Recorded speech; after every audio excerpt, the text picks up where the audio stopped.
नमस्कार दोस्तों, स्वागत है आप सभी को अपने YouTube चैनल सनबिग क्लासेज में। हम लोग प्लेटफॉर्म बुक में दिया हुआ रेलवे टेक्नीशियन ग्रेड 3 के प्रैक्टिस सेट देख रहे हैं, जिसमें दिया हुआ 100 प्रश्नों को फुल डिटेल सॉल्यूशन करेंगे। और YouTube पर यह एकमात्र चैनल है जहां पे किसी भी प्रैक्टिस सेट का फुल डिटेल सॉल्यूशन किया जाता है, मैथ रीजनिंग का भी। तो आइए शुरू करते हैं पहले प्रश्न से।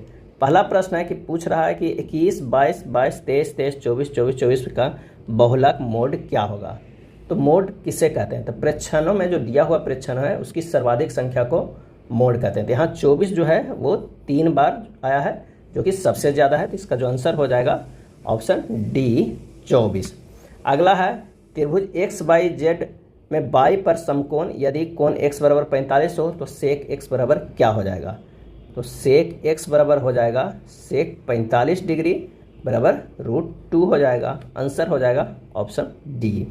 जब 5 के पावर 501 को 126 से विभाजित किया जाता है तो शेषफल के रूप में क्या प्राप्त होता है। कह रहा है 5 के पावर 501 है, उसको डिविजेबल किया जाता है 126 के साथ। इसको लिख सकते हैं 5 के पावर 3 के पावर 167 डिविजेबल बाई 126। अब ये लिख सकते हैं 125 के पावर 167 डिविजेबल बाई कितना हो जाएगा 126। अब इसे कर सकते हैं कितना -1/167 डिविजेबल बाई 126। तो ये हो जाएगा -1/126। शेषफल बराबर हो जाएगा 126 - 1 बराबर 125। आंसर जो आ जाएगा वो हो जाएगा डी। अब ये आया कैसे? तो ये 125 में 126 से भागा दे दिए हैं, ज़बरदस्ती किया गया है, इसमें भागा पड़ेगा नहीं। तो कितना हो गया -1 आ गया। और -1 के पावर जो है वो ऑड नंबर है, तो ये भी -1 हो गया। और 1 बटा जो 126 होता है, 1/126, अगर इसको देखा जाए शेषफल किसमें है, माइनस में। -1/126 से देखा है तो ये क्या हो जाता है 126 में 1 है जो घट जाता है। अगर प्लस में 1 रहता तो शेषफल तो 1 होता, लेकिन ये माइनस में तो 126 में से 1 घट जाएगा। ये हो गया है 125। अगला है यदि 46 और 48 की धनराशि 3 भागों में इस प्रकार बांटी जाती है कि पहले भाग को 4 गुना, दूसरे भाग को 5 गुने और तीसरे भाग के 7 गुने के बराबर है, तो दूसरे और तीसरे भाग के बीच कितना अंतर है। तब माना कि 3 भाग है, कौन कौन है, x है, y है, z है। अब 4x बराबर 5y बराबर 7 z बराबर k मान लिए हैं। x बराबर हो जाएगा k/4, y बराबर हो जाएगा k/5 और z बराबर हो जाएगा k/7। प्रकार x + y + z यानी k/4 + k/5 + k/7 बराबर है, वो कितना हो जाएगा? इसको हल करेंगे तो ये होगा 35k + 28k + 20k/140। अब इतना बराबर जो है 46 और 48 दिया हुआ है, यानी जो ये 83 के आया बटा 140 बराबर दिया हुआ है कितना 4648 दिया हुआ है। यहाँ से k का मान निकल जाएगा 7840। पूछ रहा है कि तो दूसरे और तीसरे भाग के बीच अंतर क्या है, यानी y - z का अंतर क्या है। तो 7840/5 - 7840/7 कर दीजिए, आंसर हो जाएगा 448, ए हो जाएगा। नेक्स्ट है कोई धनराशि 3 वर्षों में 5% प्रति वर्ष वार्षिक चक्रवृद्धि ब्याज दर पर 37,044 हो जाती है। यदि वही धनराशि 2 वर्षों में 15% प्रति वर्ष 8 माह वाली चक्रवृद्धि ब्याज दर पर बढ़कर x हो जाती है, तो x का मान क्या होगा। तो सबसे पहले तो हमें धनराशि निकालना होगा। क्या निकालना होगा? धनराशि।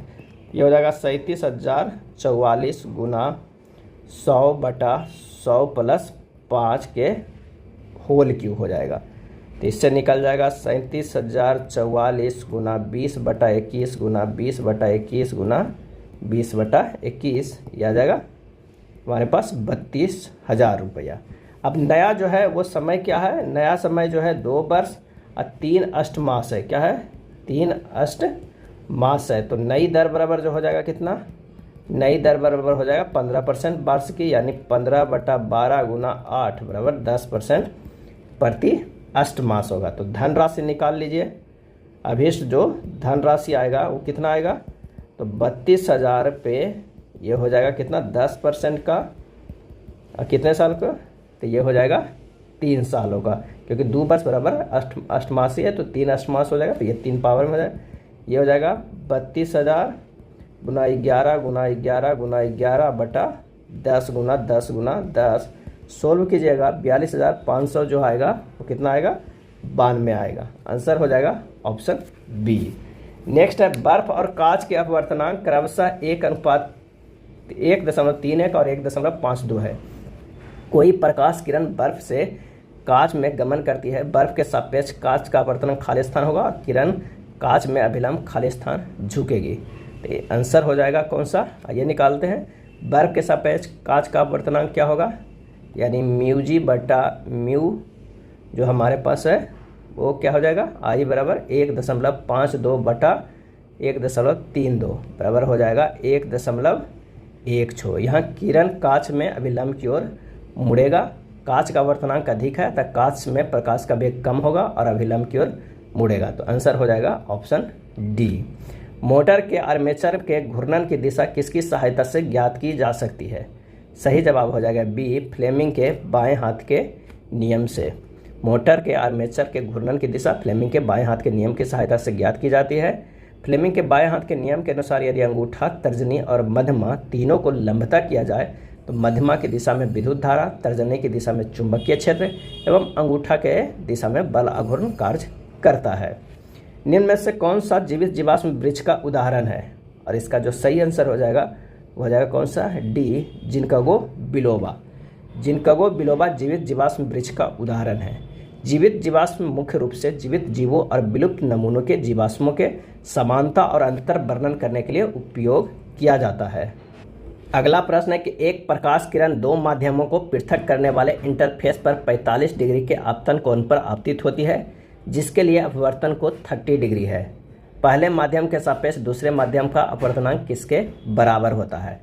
आपतन कोण आई बराबर जो होता है 45 डिग्री और अपवर्तन कोण आर बराबर जो है वो 30 डिग्री। तो अपवर्तनांक म्यू बराबर होता है साइन आई बटा साइन आर, यानी साइन 45 डिग्री बटा साइन 30 डिग्री। मान रख दीजिए 1/√2 गुना 2/1 बराबर हो जाएगा √2। आंसर जो हो जाएगा ऑप्शन ए हो जाएगा। अगला प्रश्न है कि 2.5 मिली एम्पियर की एक धारा 2 ओम प्रतिरोध वाले किसी चालक से होकर प्रवाहित होती है। चालक के सिरों के मध्य विभवांतर ज्ञात कीजिए। तो चालक के सिरों के मध्य विभवांतर भी बराबर जो होता है कितना होता है, आई इंटू आर, यानी आई जो है विद्युत धारा, आर है प्रतिरोध। मान रख दीजिए 2.5 मिली एम्पियर गुना 2 वोल्ट और 1 मिली एम्पियर बराबर जानते हैं 10⁻³ एम्पियर। तो ये 2.5 गुना 10⁻³ गुना 2 बराबर हो जाएगा 5 गुना 10⁻³ वोल्ट हो जाएगा, यानी 5 मिली वोल्ट हो जाएगा। आंसर जो हमारे पास हो जाएगा ऑप्शन ए। प्रोपेनॉन में कितने कार्बन और कौन सा क्रियात्मक समूह होता है, और इसका सही आंसर हो जाएगा ऑप्शन बी, 3 और कीटोन। प्रोपेनॉन में 3 कार्बन और कीटोन क्रियात्मक समूह होता है। प्रोपेनॉन का सूत्र होता है CH3COCH3। कीटोन का क्रियात्मक समूह की अगर हम बात करें तो ये होता है C≡O, और अगर हम एल्डिहाइड का क्रियात्मक समूह की बात करें तो CHO होता है। एल्कोहल का क्रियात्मक समूह OH होता है। अगला प्रश्न है कि एथेनॉल के एथेनोइक अम्ल में परिवर्तन को किसके द्वारा उत्प्रेरित किया जाता है, और इसका सही आंसर हो जाएगा बी, क्षारीय KMnO4 और अम्लीकृत K2Cr2O7 के द्वारा किया जाता है। तो आइए इसका रिएक्शन देख लेते हैं। CH3CH2OH ये एथेनॉल है, इसे क्षारीय KMnO4 प्लस उष्मा या अम्लीकृत K2Cr2O7 प्लस उष्मा अगर हम देते हैं तो ये CH3COOH बनता है, एस्टिक अम्ल या एथेनोइक अम्ल बनता है। अगला है निम्नलिखित में कौन सी विस्थापन अभिक्रिया, इनमें से कौन सा है जो विस्थापन अभिक्रिया है, और इसका सही आंसर हो जाएगा कौन सा, सी, दूसरा। Fe plus CuSO4 FeSO4 plus CuS जो है वो विस्थापन अभिक्रिया है। Fe जो है वो Cu से अधिक क्रियाशील है, यह Cu को विस्थापित कर खुद यौगिक का निर्माण करता है। धातु की क्रियाशीलता श्रेणी में जो धातु पहले आते हैं वह अधिक क्रियाशील होते हैं और जो बाद में आते हैं वह कम क्रियाशील होते हैं। अधिक क्रियाशील धातु जो होता है वो कम क्रियाशील धातु को विस्थापित कर यौगिक का निर्माण करता है। अगर धातु की क्रियाशीलता की श्रेणी देखते हैं तो सबसे ज़्यादा होता है K greater than N A greater than C A greater than M G greater than A L greater than क्या होगा Z N greater than F E greater than P V greater than H greater than C U. यहाँ देखिए F E ज़्यादा क्रियाशील है C U से, greater than H G greater than A G greater than A U. ये क्रियाशीलता का जो है वो श्रेणी है धातु का। अगला है निम्नलिखित में कौन सी संख्या दी गई श्रृंखला में प्रश्न चिन्ह के स्थान पर आएगी। यहाँ पर देखिए कि 3 से क्या करेंगे कि खाली स्थान को फिलअप हो जाएगा। अगर हम 3 में से +11 कर देते हैं तो कितना हो जाएगा 15 हो जाएगा। इसमें से 11 कर देंगे तो 14 हो जाएगा। 14 में से प्लस कितना कर देते हैं 13 करते हैं तो 27 होता है। इसमें प्लस क्या कर देंगे 17 कर देंगे तो 44 है। 44 से 63 है, ये +19 है। और 63 से 86 अगर जो गया है वो +23 है। यानी यहाँ पर देख रहे हैं कि अभाज्य संख्या को बढ़ाया गया है। तो आंसर जो हो जाएगा ऑप्शन कौन सा हो जाएगा डी 14 होगा। 11 अभाज्य संख्या अगर जोड़े हैं शुरुआत वाले में तो 14 आएगा। उस विकल्प का चयन कीजिए जो नीचे दिए गए शब्दों के उस क्रम को निरूपित करता है जिस क्रम में वो अंग्रेजी शब्दकोश में आते हैं। तो सबसे पहले जो अंग्रेजी कोश में आएंगे शब्दकोश में टॉप पे जाएंगे, उसके बाद क्या आएंगे टॉपिक, फिर टोपोलॉजी, उसके बाद टॉर्न, इस तरह आएंगे। आंसर जो हमारे पास हो जाएगा डी। नीचे दिए गए समीकरण को सही बनाने के लिए किन 2 चिन्हों को गणितीय रूप से परस्पर बदलना चाहिए, और इसका सही जवाब हो जाएगा डी गुना और प्लस को। जब इसे बदल देंगे तो हमारे पास समीकरण आएगा 18 गुना 72 भागा 12 प्लस 36 माइनस 12 बराबर कितना हो जाएगा 132। निम्नलिखित में कौन सा अक्षर दी गई अक्षर श्रृंखला में प्रश्न चिन्ह के स्थान पर आकर श्रृंखला को पूर्ण। अगर एल प्लस जो हमारे पास है आई है, आई प्लस 2 करेंगे तो के होगा, और के से हम +4 करते हैं तो ओ होता है, और ओ से +6 करते हैं तो यू होता है, यू से +8 करते हैं तो सी होगा, और सी से +10 करेंगे तो कितना होगा एम होगा। तो आंसर जो हमारे पास आ जाएगा वो हो जाएगा डी। 6 मित्र सारथी परी बानी कबीर अरसी और कमल एक वृत्ताकार स्थिति में बैठे हैं। उन सभी का मुख वृत्त के केंद्र की ओर है। सारथी जो है वो परी के बाईं ओर दूसरे स्थान पे बैठा हुआ है। सारथी अगर यहाँ पर बैठा हुआ है तो परी के बाईं ओर दूसरे स्थान पे बैठा हुआ है। यहाँ पे परी बैठी हुई है, यहाँ पर कोई एक और है। बानी कबीर की दाईं ओर तीसरे स्थान पे बैठा हुआ है। बानी अगर यहाँ पर बैठा हुआ है तो कह रहा है कबीर के दाईं ओर, यहाँ पर क्या हो जाएगा कबीर के दाईं ओर तीसरे स्थान पे, तो 1 2 और यहाँ बानी हो जाएगा 3, यहाँ पर भी कोई बैठा होगा। अरसी परी और कबीर के ठीक बगल में बैठा हुआ है। अरसी जो है परी और कबीर के, तो यहाँ पर एक और लोग बैठे कौन है वो है अरसी। बानी के बाईं ओर चौथे स्थान पे कौन, तो एक जो बच गया यहाँ पर कौन होगा वो होगा कमल। चौथे स्थान पे कौन बैठा या बैठी है, इसका सही आंसर हो जाएगा बी अरसी। 54वां अंतर्राष्ट्रीय फिल्म महोत्सव 2023 का आयोजन कहाँ किया गया था जिसमें भारतीय सिनेमा में विशेष योगदान के लिए माधुरी दीक्षित को अवार्ड से सम्मानित किया गया। सही जवाब है ऑप्शन बी गोवा में किया गया था। इस महोत्सव में golden peacock award endless borders यानी अब्बास अमीनी ने जीता था। माइकल डगलस को इस फिल्म महोत्सव में सत्यजीत रे लाइफ टाइम अचीवमेंट अवार्ड से सम्मानित किया गया था। इंदिरा गांधी शांति पुरस्कार 2023 से सम्मानित डैनियल ब्रेनबोइम किस वाद्ययंत्र से संबंधित है। सही जवाब हो जाएगा ए पियानो से। मशहूर पियानो वादक डैनियल ब्रेनबोइम अर्जेंटीना और फिलिस्तीनी शांति सामाजिक कार्यकर्ता अली अबू उब्बाद को संयुक्त रूप से इंदिरा गांधी शांति सम्मान 2023 से सम्मानित किया गया। अगला है किसी वस्तु का मूल्य प्रतिवर्ष 10% कम हो जाता है यदि चौथे और 5वें वर्ष के अंत में इसके मूल्यों के बीच अंतर 52.65 है तो दूसरे वर्ष के अंत में इसके मूल्य का 90% खाली स्थान होगा। ये आप लोगों के लिए होमवर्क रहा, ये आप लोग बना लीजिएगा। इसका जो आंसर हो जाएगा वो हो जाएगा कौन सा, तो हो जाएगा ए 585 रुपया। अगला प्रश्न है कि एक समकोण त्रिभुज का कर्ण किसी एक भुजा के दोगुने से 2 अधिक है जबकि तीसरी भुजा कर्ण के आधे से 13 अधिक है। कर्ण पर खींची गई माध्यिका की लंबाई ज्ञात करें। तो यहाँ पर एक त्रिभुज ये दिया हुआ है जहाँ पर ए बी और सी कर्ण पर जो दिया गया है लंबता, तो ये हो जाएगा डी। अगर कह रहा है कि एक समकोण त्रिभुज के कर्ण किसी एक भुजा के दुगने से 2 अधिक है, जबकि तीसरी भुजा कर्ण के आधे से 13 अधिक है, यानी अगर ये x है, x प्लस ये 14 हो जाएगा, और ये जो हो जाएगा 2x प्लस 2 हो जाएगा। अब माना समकोण त्रिभुज की एक भुजा कितना है, वो x है, तो कर्ण कितना हो जाएगा 2x प्लस 2, और तीसरी भुजा जो होगा वो x प्लस 40, क्योंकि तीसरी भुजा अगर निकालने के लिए क्या करना होगा, 2x प्लस 2 बटा 2 और प्लस 13 बराबर x प्लस 14, यही लिखा गया है। अब यहाँ क्या करना है कि पाइथागोरस प्रमेय लगा देना है, AB के होल स्क्वायर प्लस BC के होल स्क्वायर बराबर AC के होल स्क्वायर, पाइथागोरस प्रमेय लगा दिया गया है। मान रख दीजिए x square plus x plus 14 के होल स्क्वायर बराबर 2x प्लस 2 के होल स्क्वायर। अब इसे और सॉल्व कीजिएगा तो 2x square plus 28x plus 196 बराबर 4x square plus 4 plus 8x आएगा। यहाँ से x के 2 मान आएगा, -6 और x बराबर 16। त्रिभुज की भुजाएं जो होगा वो कितना होगा, 16 होगा, 30 होगा और 34 होगा। अब कर्ण पर खींची गई माध्यिका की लंबाई BD बराबर कितना होगा, कर्ण बटा 2। तो कर्ण कितना आ रहा था, तो 34 आ रहा था, 34 में से 2 से भागा दे दीजिएगा, 17 जो होगा वो आंसर आएगा।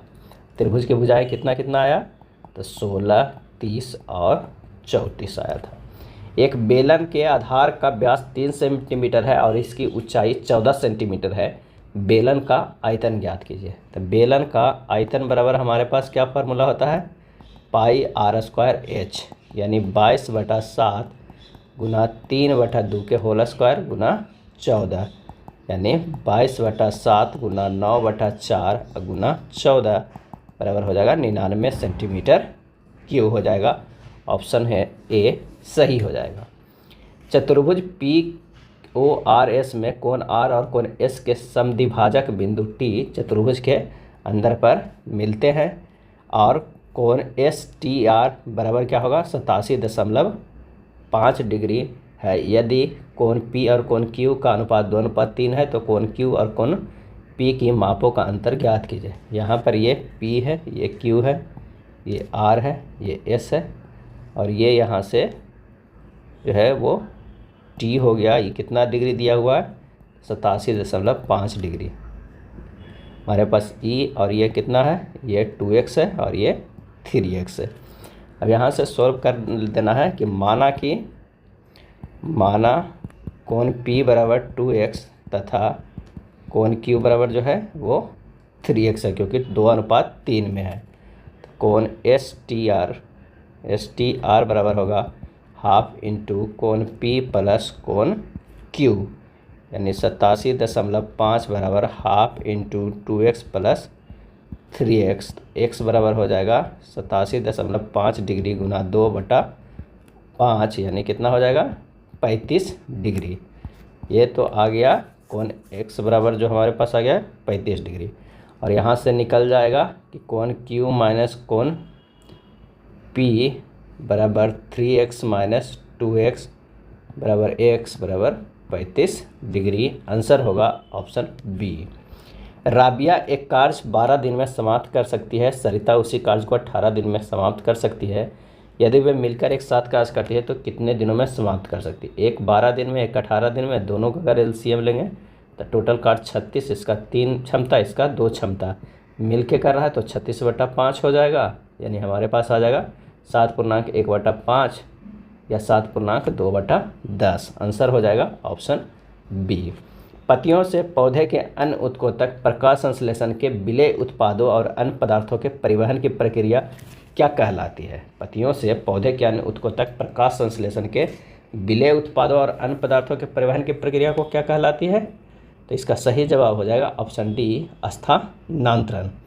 बोमेन संपुट मानव शरीर में कहाँ स्थित होता है, और इसका सही जवाब हो जाएगा ऑप्शन बी, वृक्क में होता है। प्रत्येक नेफ्रॉन में दोहरी झिल्ली युक्त प्याले नुमा मैलपिद्दी संपुट या बोमन संपुट होता है। बोमन संपुट का बाहरी स्तर चपटी, सल्की, उपकला तथा आंतरिक स्तर विशेष प्रकार की चपटी कोशिकाओं पोडोसाइट से बना होता है।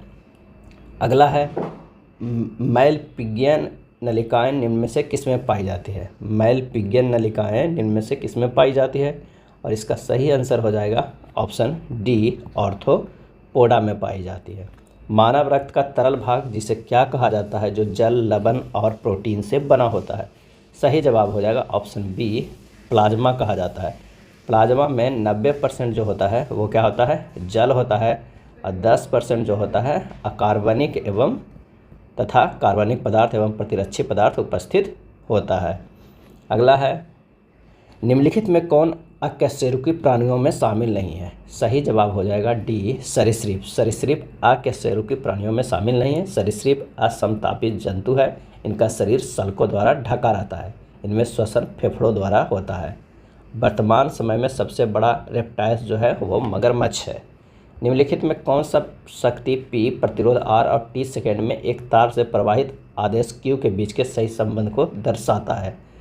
तो हमारे पास ये देखते हैं कि P बराबर जो होता है वो क्या होता है? शक्ति बराबर विद्युत ऊर्जा U बटा T होता है। उसे लिख सकते हैं Q इंटू V बटा T लिख सकते हैं।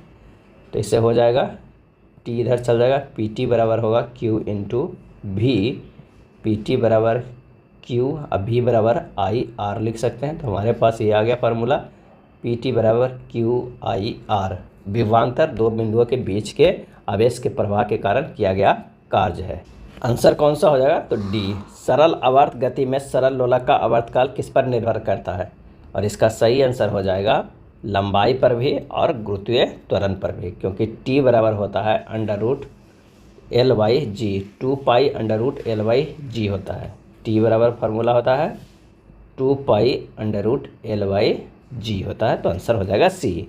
वैद्युत क्षेत्र की तीव्रता का मात्रक क्या है? और इसका सही आंसर हो जाएगा ऑप्शन बी, V/m होता है।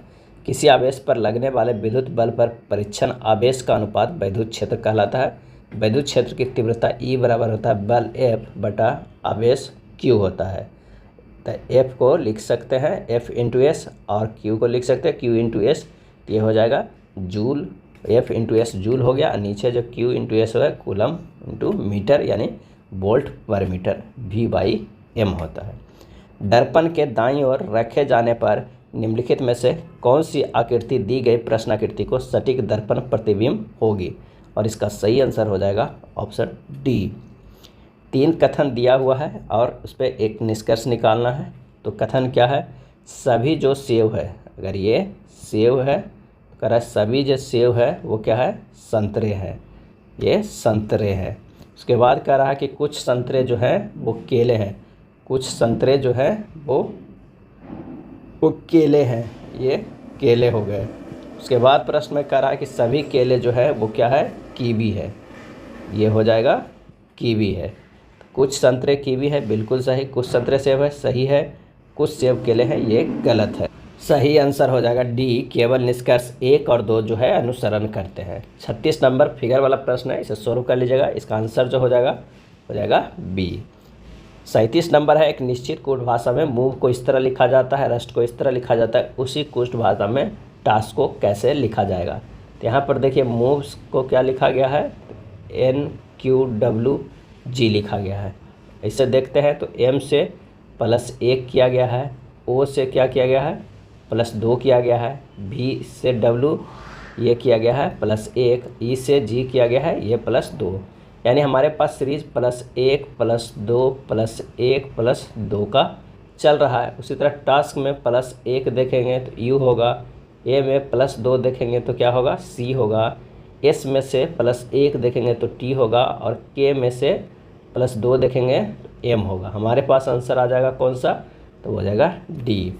प्रबलता का जो संबंध कमजोरी से है वही संबंध साहस का खाली स्थान से है, और इसका सही आंसर हो जाएगा ऑप्शन C, कायरता। इंग्लिश चैनल और उत्तरी सागर को जोड़ने वाले प्रमुख जल डमरू मध्य का नाम बताइए। तो आंसर हो जाएगा डी, डोबर जल डमरू मध्य। डोबर जल डमरू मध्य जो इंग्लिश चैनल और उत्तरी सागर को जोड़ने वाला ये प्रमुख जल डमरू मध्य है। और पाक जल डमरू मध्य भारत और श्रीलंका के बीच स्थित है, जो पाक खाड़ी और मन्नार की खाड़ी को जोड़ता है। फ्लोरिडा जल डमरू मध्य मैक्सिको की खाड़ी और अटलांटिक महासागर को जोड़ता है, यह अमेरिका और क्यूबा के बीच स्थित है। नॉर्थ चैनल, उत्तरी आयरलैंड और पश्चिमी स्कॉटलैंड के बीच स्थित है, जो आयरिश सागर और अटलांटिक महासागर को जोड़ता है। अगला है, भारत के नियंत्रक एवं महालेखा परीक्षक का सामान्य कार्यकाल कितने वर्ष का होता है? और इसका सही आंसर हो जाएगा ऑप्शन सी, 6 वर्ष का होता है। भारतीय संविधान के अनुच्छेद 148 में नियंत्रक एवं महालेखा परीक्षक की पद की चर्चा की गई है। नियंत्रक महालेखा परीक्षक का कार्यकाल 6 वर्ष या 65 वर्ष की आयु तक होता है।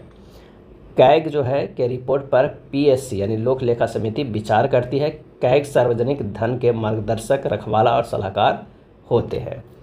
अंकित मूल्य पर 10%, 20% और 40% की क्रमिक छूट के बराबर एकल छूट क्या होगा? क्रमिक छूट पे एकल छूट क्या होगा, ये हमें बताना है। अब यहाँ पर क्या करना है कि अंकित मूल्य अगर मान लेते हैं, अंकित मूल्य कितना है? अंकित मूल्य 100 रुपया है। शुरुआत में कितना है? 10% की छूट है। 10% का कितना हो गया? 90 रुपया। उसके बाद कह रहा है 90 में कितना है? 20% की छूट है, तो ये कितना हो गया? 90 के 20% 18, ये हो गया 72 रुपया। और 72 में अब क्या कर रहा है? 40% की छूट कर रहा था। 72 गुना 40 बटा 100 कीजिएगा, तो ये जो हमारे पास आ जाएगा वो कितना आ जाएगा? वो 28.80 आएगा। और 28.80 जब इसे घटाइएगा तो आ जाएगा कितना? 43.2 आ जाएगा। कितना? 43.2। तो कुल छूट कितना हो गया? तो 100 पहले था, अब 43.2 हो गया, तो ये हो गया कितना? तो 56.8% की। आंसर जो हमारे पास हो जाएगा 56.4/5, ऑप्शन सी हो जाएगा। 100 रुपया को 10% छूट होता है तो 90 रुपया में, उसमें 20% का छूट होगा तो 72 रुपया, और उसमें 40% का छूट होगा तो 43.2 रुपया तक आया है। ये 40%, ये 20% और ये 10% के कितना छूट हुआ? 56.4/5%। 8 और 12 का तीसरा समानुपाती ज्ञात करना है। 8:12 समानुपात 12:x हो जाएगा। उसमें कह रहा है कि तीसरा समानुपाती, तो तीसरा समानुपाती को हम x मान लिए हैं, तो यहाँ हो जाएगा 8 गुना x बराबर 12 गुना 12। x का मान यहाँ से निकल जाएगा कितना? 18 आएगा। यदि सेक 2 थीटा बराबर कोसेक थीटा माइनस 30 डिग्री है, जहाँ 2 थीटा एक न्यून कोण है, तो थीटा का मान क्या होगा, ये निकालना है। चलिए यहाँ निकालते हैं। दिया हुआ है क्या है? सेक 2 थीटा बराबर कोसेक थीटा माइनस 36 डिग्री। तो सेक 2 थीटा बराबर हो जाएगा सेक 90 degree minus theta minus 36 degree. तो ये यहाँ से हो जाएगा, इक्वेट करिए, 2 थीटा बराबर 90 degree minus theta plus 36 degree.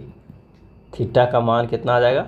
42 degree. क्या आ जाएगा? 42 डिग्री। आंसर हो जाएगा ऑप्शन डी।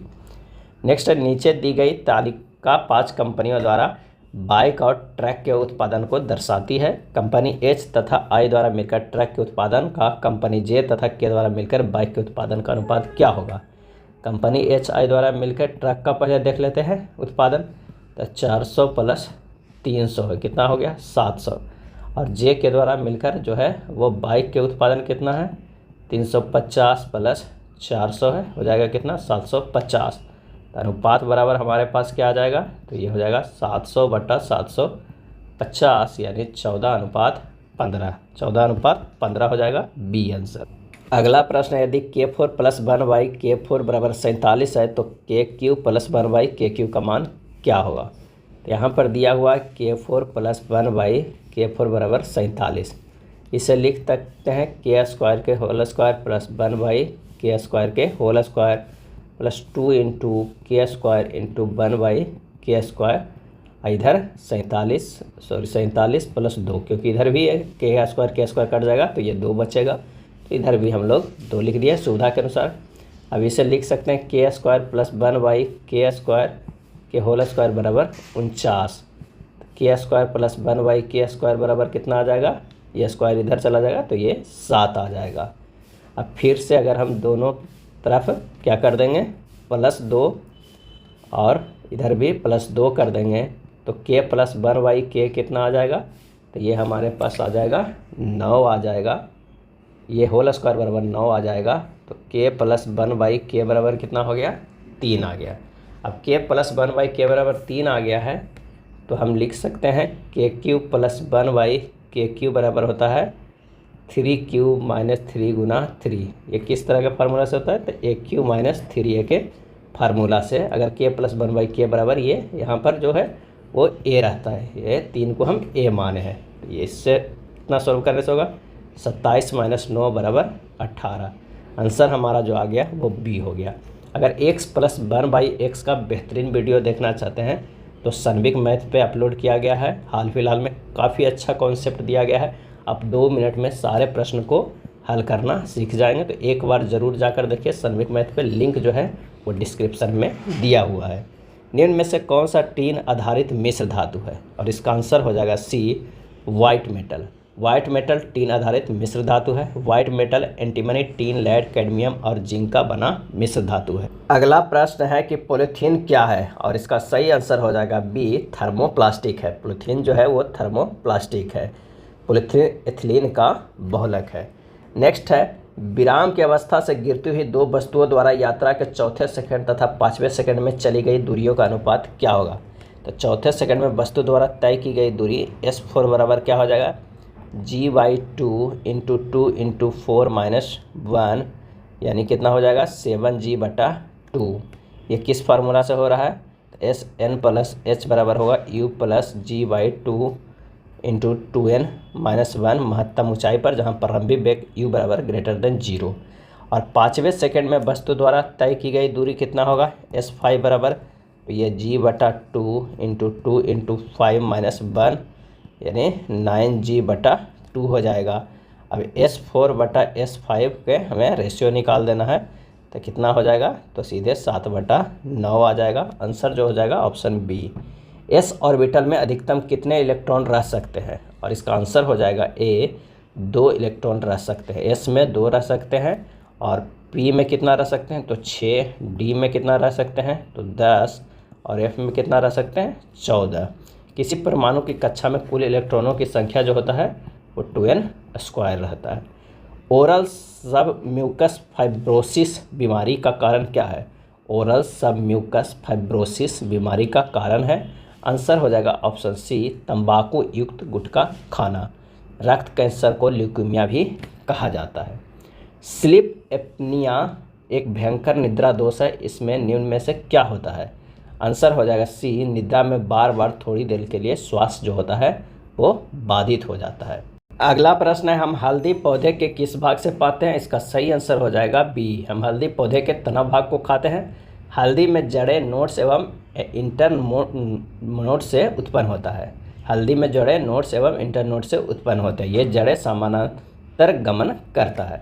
ऊष्मा चालकता निम्न में किस पर निर्भर करता है? और इसका सही आंसर हो जाएगा ए, पदार्थ की प्रकृति पर निर्भर करता है।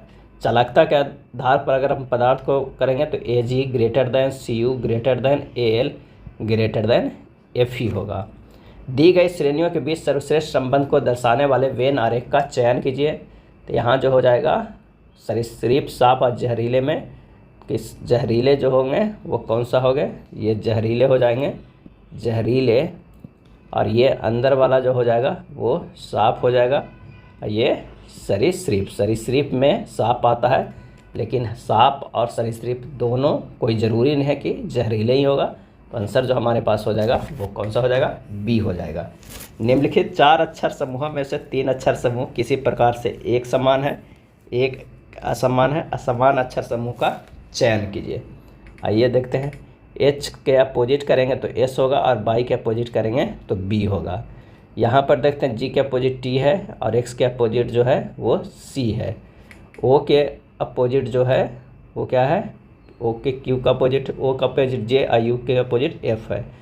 D के अपोजिट W और K के अपोजिट O, यानी ये जो है वो असमान अक्षर है। आंसर जो हमारे पास हो जाएगा कौन सा? B हो जाएगा। यहाँ पर K के अपोजिट O दिल है, जबकि K के अपोजिट जो होता है वो P होता है, इसलिए ये आंसर B था। अगला ब्लड रिलेशन का प्रश्न है। आइए क्या कह रहा है? V जो है V प्लस S, तो V जो है वो बहन है किसका? तो वो S का। S गुना Q, S जो है वो माँ है किसका? Q का। Q और P में है क्या? तो Q जो है भाई है किसका? P का। और S जो था माँ था Q का।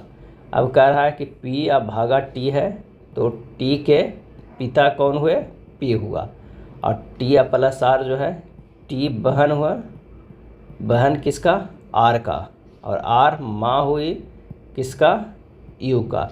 अब कह रहा है कि इसका और इसका क्या रिलेशन है, एस और यू का। तो आर और एस का, सॉरी पूछ रहा है किसका, आर और एस का क्या रिलेशन है, यहाँ यू तक नहीं है, आर और एस का रिलेशन पूछा जा रहा है। आर और एस का रिलेशन जो हो जाएगा वो हो जाएगा ऑप्शन बी, पौत्री या नातिन हो जाएगा। दिए गए पैटर्न को ध्यानपूर्वक अध्ययन करें, उस पर संख्या का चयन करें जो प्रश्न चिन्ह की जगह पर आ सकती है। यहाँ पैटर्न को अच्छे से हम लोग देखते हैं। अगर 11 को लिख सकते हैं हम लोग 1 के क्यूब बराबर 1, 28 को लिख सकते हैं 2 के क्यूब बराबर क्या है 8, 327 को लिख सकते हैं 3 के क्यूब बराबर 27, और इससे लिख सकते हैं कितना 5125 के 5 के क्यूब बराबर 125। तो ये कितना लिखना होगा, तो ये 464 होगा। कि क्यों होगा 464, क्योंकि 4 के अगर हम क्यू लिखेंगे तो कितना आ जाता है, तो ये आ जाता है 64, यानी 4 और 64 वही लिखा गया। 2 के क्यू जो है ये 2 और 8 ये लिखा गया है, 3 के क्यू में 3 और 27 ये लिखा गया है। तो इसी तरह लिखा गया, तो आंसर हमारे पास हो जाएगा ए। दी गई आकृति में कितने त्रिभुज है ये देखना है, तो इसका सही आंसर जो हो जाएगा वो हो जाएगा ए, 32 हो जाएगा। भारत के किस राज्य को लुढ़कती पहाड़ियों की भूमि के नाम से जाना जाता है, आंसर हो जाएगा डी, मिजोरम। मिजोरम राज्य को लुढ़कती पहाड़ियों की भूमि के नाम से जाना जाता है। इसकी स्थापना कब हुई थी, तो 20 फरवरी 1987 ईस्वी में। 1972 ईस्वी में केंद्र शासित राज्य बनाने से पूर्व मिजोरम असम का भाग था। मिजोरम राज्य की राजधानी कहाँ है, आइजोल है। सिंधु घाटी सभ्यता के किस शहर का शाब्दिक अर्थ है मृतकों का टीला, आंसर हो जाएगा ऑप्शन डी, मोहनजोदाड़ो को। मोहनजोदाड़ो पाकिस्तान के लरकाना जिले सिंध में स्थित है। मोहनजोदाड़ो में विशाल स्नानागार का साक्ष्य मिला है। 15, 30 और 45 मिनट के अंतराल पर क्रमशः 3 घंटियाँ बजती है। यदि वे सुबह 8 बजे एक साथ बजती है तो अगली बार वे एक साथ कब बजेगी। तो इन तीनों का जो है वो एलसीएम निकाल लीजिए। एलसीएम जब निकालिएगा तो आ जाएगा 90 मिनट, यानी 1.5 घंटा बाद जो है वो बजेगा। तो 8 बजे बजता था, अब बजेगा कितना 9:30 में। आंसर हो जाएगा ऑप्शन बी हो जाएगा। 5x - 3 गुना x + 4 - 2x + 5 गुना 3x - 4 है। इसे जब सोल्व कीजिएगा तो ये आ जाएगा 5x² + 20x - 3x - 12 - 6² + 8x - 15x + 20 आ जाएगा। ये हो जाएगा -x² + 10x + 8। आंसर जो हो जाएगा बी हो जाएगा। यहाँ पर दिया हुआ एक 4 विद्यार्थीगण WX, Y एवं Z द्वारा P, C, B और M में प्राप्त अंक, प्रत्येक विषय का अधिकतम अंक 100 है। P, C, M एवं B में संयुक्त रूप से विद्यार्थी ने उच्चतम प्रतिशत अंक प्राप्त किया है। तो चलिए इसे सोल्व करते हैं। छात्रों से मिले प्रतिशत अंक W का कितना है, तो 70 + 90 + 50 + 85 जोड़ के 400 से भागा दे दीजिए और गुना 100 कर दीजिए, तो हो जाएगा कितना 73.75। उसी तरह x का कीजिएगा तो ये 72.5% आएगा। y के करेंगे तो 52.5% आएगा। z को करेंगे इसी तरह तो आ जाएगा 68.7%। अब अतः W ने P, C, M एवं B में संयुक्त रूप से उच्चतम प्रतिशत अंक प्राप्त किया है। आंसर जो हो जाएगा वो हो जाएगा ए। अगला प्रश्न है, वह छोटी से छोटी संख्या कौन सी है जिसे 2983 में से घटाने पर प्राप्त संख्या को 9, 10 और 15 से विभाजित करने पर प्रत्येक स्थिति में शेषफल जो है वो 3 बचता है। तो सबसे पहले क्या करना है, 9, 10 और 15 का एलसीएम निकाल लेना है। कितना हो जाएगा 90 हो जाएगा। इन 90 से भागा दे देना किस में 2983 में, तो ये होगा 3 बार में कटेगा, कितना हो जाएगा 270, ये हो जाएगा 283 अब फिर 270 3 बार में कितना आ जाएगा 13। ये 13 जो शेषफल आएगा वो 2983 में 13 घटा देना। अकर प्रत्येक स्थिति में 3 शेषफल तो 3 जोड़ भी देना, ये 2973 आएगा। घटाने वाले अभिष्ट संख्या 13 - 3 कितना था 10 हो जाएगा। कह रहा है प्रत्येक स्थिति में शेषफल 3 बचता है, तो आंसर जो हमारे पास हो जाएगा वो कितना 10 आएगा। तो घटाने वाले अभिष्ट संख्या बराबर 13 - 3 10 हो जाएगा। 2 धनात्मक पूर्णांकों के बीच का अंतर 1627 है। जब बड़ी संख्या को छोटी संख्या से विभाजित किया जाता है तो लगभग तो भागफल 7 और शेषफल 157 प्राप्त होता है। छोटी घन पूर्णांक संख्या के अंकों का योगफल क्या होगा? माना कि छोटी संख्या जो x है, अब बड़ी संख्या x प्लस 1627 है। क्या है? 1627 है। अब प्रश्न में कह रहा है x प्लस 1627 बराबर x गुना 7 प्लस 157। तो जब इसे सोल्व कीजिएगा x का मान तो हो जाएगा 1470/6 बराबर 245। तो छोटी संख्या के अंकों का योग हो गया 2 + 4 + 5 बराबर 11। आंसर हो जाएगा बी। अगला प्रश्न है कि 100 ओम वाले दो प्रतिरोधों को समांतर यानी पैरेलल में जोड़ा जाता है तो इस संयोजन को 40 वोल्ट आपूर्ति से जोड़ा जाता है। वोल्टेज स्रोत द्वारा आपूर्ति की जाने वाली धारा क्या होगा? तो सबसे पहले तो R इक्विवेलेंट निकाल लेना है। तो इसका हो जाएगा पैरेलल में 1/R1 + 1/R2। तो यहाँ से हो जाएगा 1/RP बराबर 1/100 + 1/100 यानी RP बराबर जो हो जाएगा वो 100/2। कितना हो गया? 50 ओम। तो I निकल जाएगा V/RP यानी V कितना दिया हुआ है? 40, RP 50 दिया हुआ हो जाएगा 0.8 एम्पियर। आंसर जो हो जाएगा P। आवर्त सारणी के बराबर वर्ग का सदस्य यदि एक अल्फा कण उत्सर्जित करता है तो नया तत्व किस समूह का होता है? इसका सही आंसर हो जाएगा A 10वें का। अगर यहाँ पर दिया हुआ है ZXA है, इससे अगर एक अल्फा किरण निकल जाता है तो बन के आता है कितना? Z-2A-4 यानी आवर्त सारणी में बराबर वर्ग का सदस्य यदि एक अल्फा किरण उत्सर्जित करता है तो नया तत्व 10वें समूह में आएगा। एक अल्फा कण के उत्सर्जन से नया तत्व आवर्त सारणी में 2 स्थान पीछे खिसक जाता है और द्रव्यमान संख्या जो है 4 स्थान पीछे खिसक जाता है। लेकिन बीटा किरण उत्सर्जन में परमाणु संख्या 1 स्थान जो है वो आगे खिसक जाता है। आंसर हो जाएगा ऑप्शन ए। नेक्स्ट प्रश्न है किसका आकार जो है सबसे छोटा है? और इसका सही आंसर हो जाएगा ऑप्शन सी। किसका आकार छोटा है? तो इसका आंसर हो जाएगा ऑप्शन सी हो जाएगा। कौन सा? Mg++ का जो होता है आकार जो होता है वो छोटा होता है। इसका जो आकार होता है कितना? 72 pm होता है। Na की बात करें तो 154 pm परमाणु त्रिज्या होता है। K+ का जो होता है 138 pm होता है परमाणु त्रिज्या और Cl का जो होता है 175 pm। तो सबसे छोटा कौन सा हो गया? तो हो गया Mg++ का। मानव जनित पर्यावरणीय प्रदूषक मैन मेड पोल्यूशन क्या कहलाते हैं? आंसर हो जाएगा कौन सा? सी ह्यूमेलिन। प्रतिजैविक जो होता है वो जीवाणु के विरुद्ध कार्य करने वाला पदार्थ होता है। प्रथम एंटीबायोटिक पेनिसिलिन था। एनाल्जेसिक जो होता है वो दर्द निवारक दवा होता है। एंटीपायरेटिक जो होता है वो ज्वरहारी दवा होता है।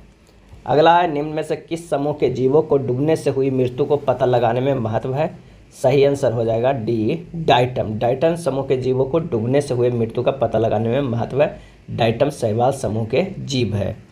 चुंबकीय क्षेत्र रेखाएं क्या करती है? आंसर हो जाएगा बी, एक दूसरे को जो है वो नहीं काटती है। चुंबकीय बल रेखाएं एक काल्पनिक रेखा है जो चुंबकीय क्षेत्र की दिशा को इस प्रकार दर्शाती है कि किसी भी बिंदु पर स्पर्श रेखा उस बिंदु पर क्षेत्र वेक्टर की दिशा होती है। अगला है समुद्र तल की तुलना में अधिक ऊंचाई पर सांस लेना क्यों कठिन होता है? सही आंसर हो जाएगा ए, अधिक ऊंचाई पर वातावरण कम सघन होता है। ऊंचाई के साथ वायु दाब की प्रति 600 फीट पे 1800 मीटर पर 1 इंच या 3.4 मिलीबार की दर से वायु दाब घटने लगता है।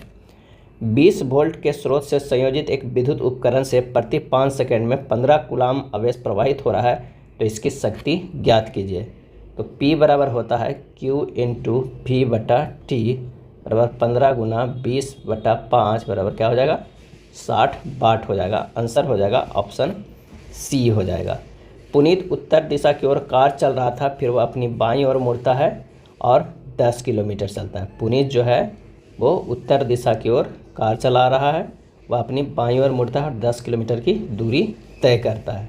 बाईं ओर मुड़ जाता है और ये 10 किलोमीटर की दूरी तय करता है। फिर वह बाईं ओर मुड़ता है और 20 किलोमीटर की दूरी तय करता है। कितना? 20 किलोमीटर के। फिर वह बाईं ओर मुड़ता है और 10 किलोमीटर की दूरी तय करता है। फिर बाईं ओर मुड़ता है और 10 किलोमीटर की दूरी तय। उसकी वर्तमान स्थिति उसके आरंभ बिंदु से कितने हैं? 10 किलोमीटर की जो है वो दूरी पे दक्षिण में है। वो शुरू में उत्तर दिशा की ओर कितनी दूरी कार चलाता है? तो इसका जो हो जाएगा ये 20 है तो ये भी 10 ही हो जाएगा। आंसर हमारे पास हो जाएगा ऑप्शन डी, 10 किलोमीटर चलाता है। कथन एवं धारणाएं का प्रश्न है। कथन है कर की दरों में वृद्धि से वेतनभोगी मध्यम वर्ग की जेब पर असर पड़ेगा। धारणाएं वस्तुओं की कीमतों में वृद्धि से गरीबों को भी नुकसान होगा। मध्यम वर्ग पैसे बचाने के लिए अपने अतिरिक्त खर्च को कम करेगा।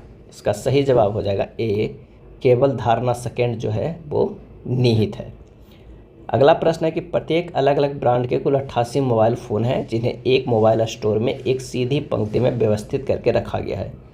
के ब्रांड का मोबाइल पंक्ति के बाएं सिरे से 47वें स्थान पर है और एम ब्रांड का मोबाइल पंक्ति में दाएं सिरे से 34वें स्थान पर है। के और एम ब्रांड के मोबाइलों के बीच कितने मोबाइल फ़ोन हैं? अगर यहाँ पर के है और यहाँ पर एम है, ये एम है, ये के है, ये 47वां स्थान पे है और ये 34वां स्थान पे। तो इन दोनों के बीच में जो मोबाइल होगा वो कितना होगा? तो 88 माइनस 47 प्लस 34 बराबर होगा 88 माइनस 81 बराबर 7। आंसर हो जाएगा ऑप्शन ए। वक्तव्य एवं निष्कर्ष है। केवल काम करने और कोई मनोरंजन ना करने से जैक सुस्त बन जाता है। निष्कर्ष, काम करना महत्वपूर्ण है, हमें खेल के लिए काम से समझौता करना पड़ता है। और इसका जो आंसर हो जाएगा वो कौन सा हो जाएगा? तो आंसर हो जाएगा डी, केवल निष्कर्ष 2 जो है वो अनुसरण करता है। अगला प्रश्न है कि यदि 5 अगस्त 2012 से रविवार है तो 17 सितंबर 2015 को सप्ताह का कौन सा दिन होगा? तो सबसे पहले 5 अगस्त 2012 से 5 अगस्त 2015 तक निकालना है। इसमें 3 जो है वो साधारण वर्ष आ रहा है, कोई भी लीप वर्ष नहीं आ रहा है। तो विषम दिन कितना हो गया? विषम दिन जो हमारे पास हो गया 3 हो गया। 5 अगस्त से 17 सितंबर के बीच कितना विषम दिन? तो 26 इधर हो गया और 17 उधर हो गया, बटा 7 से डिवाइड दीजिए, 43/7 यानी 1 जो है वो विषम दिन हो जाएगा। तो कुल विषम दिन 3 उधर था, 1 इधर था, 4 विषम दिन है। तो रविवार और प्लस 4 कर देंगे तो हो जाएगा कितना? गुरुवार। आंसर हो जाएगा ऑप्शन सी। भारत में पहला समाचार पत्र किसने शुरू किया था? आंसर हो जाएगा ऑप्शन डी, जेम्स ए हिक्की ने बंगाल गजट समाचार पत्र 1780 ईस्वी में निकालना प्रारंभ किया था। जे.एम. हिक्की को भारत में समाचार पत्रों का जनक माना जाता है। निम्नलिखित में कौन सी जल संधि अंडमान और निकोबार द्वीप समूह को अलग करती है? और इसका सही जवाब हो जाएगा ऑप्शन डी, 10 डिग्री जल संधि जो है वो अलग करता है।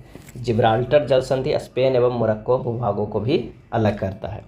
अगला है बोर्ड मास से इसे सोल्व करने वाला प्रश्न है, काफ़ी सिंपल है। रेकरिंग को आप किस तरह लिख सकते हैं? ये 57/99 लिख सकते हैं और इसे लिख सकते हैं कितना? 63 माइनस 6/9। बाकी आप सोल्व कर लीजिएगा। आंसर जो हो जाएगा वो बी हो जाएगा, -197/120। एक आदमी ने 1 रुपये में 3 टॉफ़ियाँ खरीदी। 50% का लाभ प्राप्त करने के लिए उसे 1 रुपये में कितनी टॉफ़ियाँ जो है वो कितनी टॉफ़ियाँ बेचनी चाहिए? एक टॉफ़ी का जो होता है, एक टॉफ़ी का क्रय मूल्य कितना है? 1/3। तो लाभ कितना हो गया? लाभ बराबर 50%। तो एक टॉफ़ी का विक्रय मूल्य हो जाएगा, 1/3 गुना 150/100 बराबर कितना? 1/2। अब एक में बेचे जाने वाले टॉफ़ियों की संख्या कितना? 1/1/2 यानी हमारे पास हो जाएगा 2 आंसर। ऑप्शन जो आ जाएगा वो कितना? बी हो जाएगा। समतल भूमि पर एक बिंदु P से मीनार के शिखर का उन्नयन कोण जो है वो 30 डिग्री है। समतल भूमि अगर मान लिया कि कितना है? PB है और एक मीनार जो है वो कितनी ऊंचाई है? R ऊंचाई है। इस पर जो कितने उन्नयन कोण है वो है 30 डिग्री। यदि मीनार के पास से बिंदु P की दूरी जो है 510 मीटर है, ये दूरी जो है 510 मीटर है, तो मीनार की ऊंचाई 50% ज्ञात कीजिए। तो यहाँ पर tan 30 डिग्री बराबर हो जाएगा कितना? tan 30 डिग्री बराबर h/510 हो जाएगा। h का मान यहाँ से निकल जाएगा कितना? तो h बराबर 150 गुना 1/√3 बराबर 170√3 हो जाएगा। अब मीनार का 50% ही ऊंचाई कह रहा है, तो 50% जो है 170√3 गुना 50/100 हो जाएगा कितना? 85√3 मीटर। आंसर हो जाएगा ऑप्शन बी। एक टायर में 3 पंक्चर है। पहला पंक्चर अकेले 9 मिनट में टायर को पिचका देता है, दूसरा पंक्चर अकेले 18 मिनट पे टायर को पिचका देता है और तीसरा पंक्चर अकेले 6 मिनट में टायर को पिचका देता है। यदि हवा एक नियत दर से निकलती है तो सभी पंक्चर टायर को एक साथ मिलकर पिचकाने में कितना समय लगेगा? तो ये 9 मिनट में, ये 18 मिनट में, ये 6 मिनट में, इन सब का LCM अगर लेंगे तो 18 हो जाएगा, इसका 2 1 और इसका 3 जो है क्षमता है। मिल के करेगा 3 2 5 1 6 से करेगा, यानी 18/6 से भागा दे देंगे। ये 3 मिनट में जो है वो पिचका देगा। आंसर हो जाएगा डी। 1500 मीटर की दौड़ में अनिल ने बकुल को 150 मीटर से हराया। उसी दौड़ में बकुल ने चार्ल्स को 75 मीटर से हराया। अनिल चार्ल्स को कितनी दूरी से हराता है? 1500 मीटर की दौड़ में अनिल ने बकुल को कितना है तो 150 मीटर में हराया। अगर मान लिया कि ये अनिल है, ये बकुल है। अनिल अगर 1500 मीटर चलता है तो ये कितना 1350 चलता है। और ये अगर मान लिया कि कितना से चलता है बकुल और चार्ल्स की अगर हम बात करें, इसका रेशियो कितना हो गया? ये 10:9 हो गया। और बकुल और चार्ल्स की अगर हम बात करें तो बकुल अगर 1500 चलता है तो ये कितना चलेगा 1425, क्योंकि 75 से ये हरा देता है। इसका रेशियो जो है 60:57 है। अब यहाँ से दोनों को बराबर रेशियो कर देते हैं, 10:9 और ये 60:57। जब इसे लिखेंगे तो ये हो जाएगा कितना, इधर लिख दीजिए 60, इधर लिख दीजिए कितना 9 लिख दीजिए, ये हो जाएगा कितना, तो ये हमारे पास हो जाएगा 600, ये 540 आ जाएगा और ये हो जाएगा 513। अंतर इन दोनों का कितना है तो 87 का। तो अनिल चार्ल्स को अब इस दूरी से हराएगा, कितना दूरी से, तो ये हो जाएगा 1500 गुना 87/600। आंसर आ जाएगा 217.5 मीटर। आंसर हो जाएगा ऑप्शन डी। निम्न में से कौन सा कार्बन यौगिक गुड़ के किण्वन से बनता है? इसका सही आंसर हो जाएगा डी, एथेनॉल। एथेनॉल कार्बनिक यौगिक गुड़ के किण्वन से बनता है। एक दूसरे के अंदर चिपके हुए 2 मग्गों को ठंडे पानी के उपयोग से आप कैसे अलग करेंगे? और इसका सही आंसर हो जाएगा ऑप्शन बी, अंदर के मग्गे में ठंडा पानी जो है वो डालकर अलग करेंगे। अंदर के मग्गे पर जब ठंडा जल डाला जाता है तो संकुचन होता है, बाहर वाला मग्गा आसानी से निकल जाता है। निम्न में कौन सा संयोजन अभिक्रिया का उदाहरण नहीं है? आंसर हो जाएगा ऑप्शन बी, कैल्शियम कार्बोनेट को गर्म किया जाना जो है वो संयोजन अभिक्रिया का उदाहरण नहीं है। कैल्शियम कार्बोनेट को गर्म किया जाना वियोजन अभिक्रिया का उदाहरण है। CaCO3 को जब हम गर्म करते हैं तो ये CaO प्लस CO2 में टूटेगा। दी गई अभिक्रिया में कौन सा पदार्थ जो है वो विलेय है? और इसका आंसर हो जाएगा बी, BaBr2 जो है वो क्या है, विलेय है। अविलेय पदार्थ को अवक्षेप के रूप में प्राप्त करते हैं। एक समजातीय श्रेणी में किस तत्व को किसी प्रक्रियात्मक समूह फंक्शनल ग्रुप द्वारा प्रतिस्थापित किया जाता है? और इसका आंसर हो जाएगा डी, हाइड्रोजन। क्या हो जाएगा, हाइड्रोजन। अगला है, रक्त में द्रव मैट्रिक्स को क्या कहा जाता है? और इसका सही जवाब हो जाएगा ऑप्शन डी, प्लाज्मा। रक्त में द्रव मैट्रिक्स को प्लाज्मा कहा जाता है।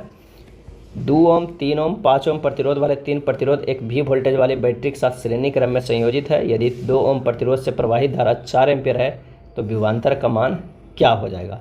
तो सबसे पहले R इक्विवेलेंट लिखा लेना है सीरीज रेसिस्टेंस का, 2 3 प्लस 5 ये तीनों जुड़ जाएगा, कितना हो जाएगा 10 ओम होगा। अब V बराबर कितना हो जाएगा, I × RS। I 4 जा रहा है, S कितना है, RS 10 है, तो ये हो जाएगा 40 वोल्ट। आंसर हो जाएगा ऑप्शन डी। निम्न में कौन से खनिज फसलों को कीटों से बचाने में सहायक होते हैं? और इसका सही आंसर हो जाएगा डी, पोटेशियम, कैल्शियम और मैग्नीशियम। कीड़े और कीट दोनों ही फसल क्षति और उपज हानि का प्रमुख कारक है। समान रूप से ये कीट हर साल फसल उत्पादन का 30 से 50% तक कम कर देते हैं। कौन सी आकृति समूह की बाकी आकृतियों से मेल नहीं खाती है? इसका सही जवाब हो जाएगा ऑप्शन ए, ये तीसरा आकृति। नेक्स्ट है, दिए गए प्रश्न पर विचार करें और निर्णय लें कि प्रश्न का उत्तर देने के लिए निम्नलिखित में कौन सा कथन पर्याप्त है? यदि लाइक गुड हैबिट्स को इतना कोड किया जाता है तो हैबिट्स को कोड क्या होगा? कथन आई लव पिक्चर्स को 785 कोड किया जाता है। थॉट बिकम्स हैबिट को 856 कोड किया जाता है। इसका सही आंसर हो जाएगा बी, दिए गए प्रश्न का उत्तर देने के लिए अकेला 2 पर्याप्त है, लेकिन जो अकेला है वो एक जो है वो पर्याप्त नहीं है, क्योंकि लाइक गुड हैबिट्स को हम लिख सकते हैं कितना, तो हैबिट्स को 6 लिख सकते हैं, गुड को 2 लिख सकते हैं, लाइक को 1 लिख सकते हैं। तो आई लव पिक्चर को कितना 785 लिख सकते हैं, लेकिन थॉट बिकम हैबिट में भी एक 6 आ रहा है, हैबिट वहाँ भी 6 आ रहा है, तो ये भी 6 है, ये भी 6 है, ये हैबिट है, ये भी है, तो ये है जो सही है। दिए गए वक्तव्य पर विचार करें और तय करें कि दी गई मान्यताओं में से कौन सा निहित है। वक्तव्य है, शिक्षक छात्र को बताता है यदि आप अपना होमवर्क पूरा नहीं करोगे तो आपको कक्षा में आने की अनुमति नहीं दी जाएगी। तो मान्यताएं हैं, अनुशासन शिक्षण को प्रभावी बनाने का एक तरीका है। शिक्षक खुश होंगे कि कक्षा में ऐसा कोई छात्र नहीं आए जो अपने कार्य को समय पर नहीं करता है। और इसका सही आंसर हो जाएगा कौन सा, तो वो हो जाएगा ए, केवल मान्यता एक निहित है, अनुशासन शिक्षा को प्रभावी बनाने का एक तरीका है। कथन है दिया हुआ है, इस पर निष्कर्ष निकालना, इसका जो आंसर हो जाएगा वो डी हो जाएगा। ये दोनों में से कोई भी निष्कर्ष नहीं निकलता है। अगला प्रश्न है कि निम्न चित्रों में से वह चित्र चुने जो अन्य से भिन्न है, तो इसका जो आंसर हो जाएगा वो हो जाएगा डी। कांसीराम ने किस राजनीतिक दल की स्थापना की थी, तो इसका सही आंसर हो जाएगा option C, Bahujan Samaj party नामक राजनीतिक दल की स्थापना की थी। और ये कब की थी, तो ये 1984 ईस्वी में किया था। कांसीराम भारतीय राजनीतिक और समाज सुधारक थे। इनका जन्म पंजाब के रैदासी सिख परिवार में हुआ था। कालबेलिया लोकगीत और नृत्य इनमें से किस भारतीय राज्य से संबंधित है, और इसका सही आंसर हो जाएगा सी, राजस्थान से है। यह कालबेलिया जनजाति द्वारा प्रस्तुत किया जाने वाला राजस्थान का एक भावमय लोक नृत्य है। यह था आरआरबी टेक्नीशियन ग्रेड 3 के प्लेटफॉर्म बुक में दिया हुआ प्रैक्टिस सेट। वीडियो अच्छा लगा तो लाइक एंड शेयर कर दीजिएगा। धन्यवाद।